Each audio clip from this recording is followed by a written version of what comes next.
Hi, my name is Benjamin Katz, and welcome back to another episode of the 48 City Ice Cream Review, where today I'm at Handel's Homemade Ice Cream in Clemson, South Carolina, trying the two flavors, Blueberry Cobbler and Tin Lizzy. Let's get started with the Blueberry Cobbler. So I always love how old-fashioned ice cream is presented. This ice cream shop was founded in 1945, but I find it a bit unwieldy to eat when you're having hard scoop ice cream. For a soft serve, it's a lot easier to eat when it's piled up high, but for hard serve, I prefer to be in more of a shorter, squatter bowl. So I have, of course, pushed the smaller scoop to the bottom. This flavor tastes kind of similar to a blueberry blintz. If you ever had one, it's sort of a blueberry compote flavor style with this sort of doughy surrounding to it. And then every now and then with this flavor, you're getting the actual cobbler bits, and it's a nice chew.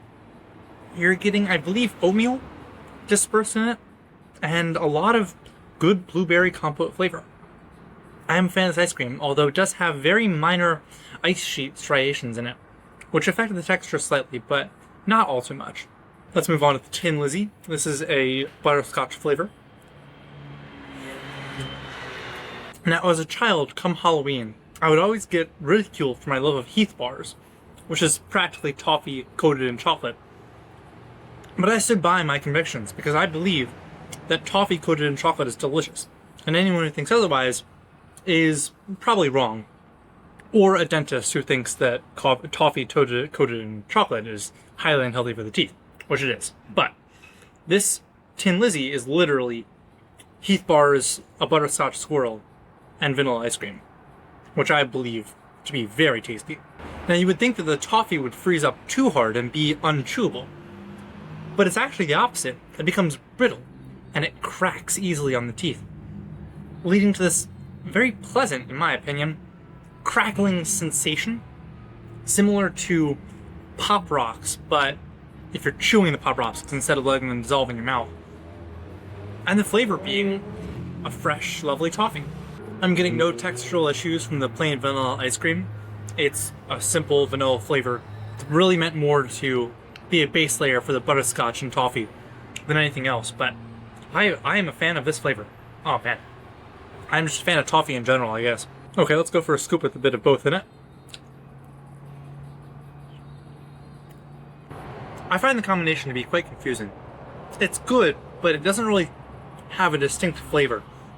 You're getting the individual elements of the butterscotch and the blueberry coming through on the fore palate, and the oatmeal bits and the toffee coming through on the back palate, ultimately making a strange amalgamation of flavors that, while is slightly better than some of its parts, is a bit too confusing to keep going with. Okay, I'm ready for my closing thoughts. Handel's Homemade Ice Cream is a local chain, the South Carolina, North Carolina, and Georgia area, hosting about 10 or so stores in the immediate vicinity. Their ice cream quality is good. I enjoy their ice cream. It has good texture, some interesting flavors. There are some flavors on rotation that I found seem particularly unique. I've never had a Tin Lizzy flavor before, although mixing butterscotch and Heath are common-ish in the South especially.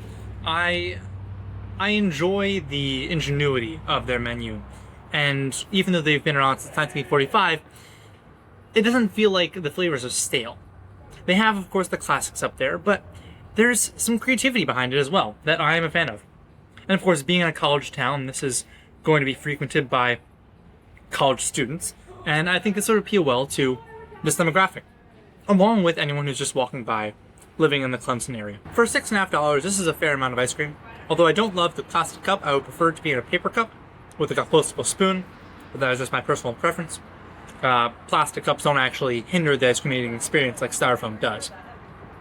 So if you're in Clemson, there are a couple of ice cream stores in the area, all offering sort of unique combinations and a bit of intrigue surrounding the ice cream experience.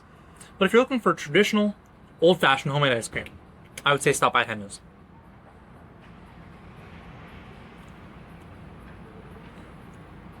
If you like this video and want to see more like it, consider subscribing, or go to findfiltermarketing.com for more on the journey. Thank you.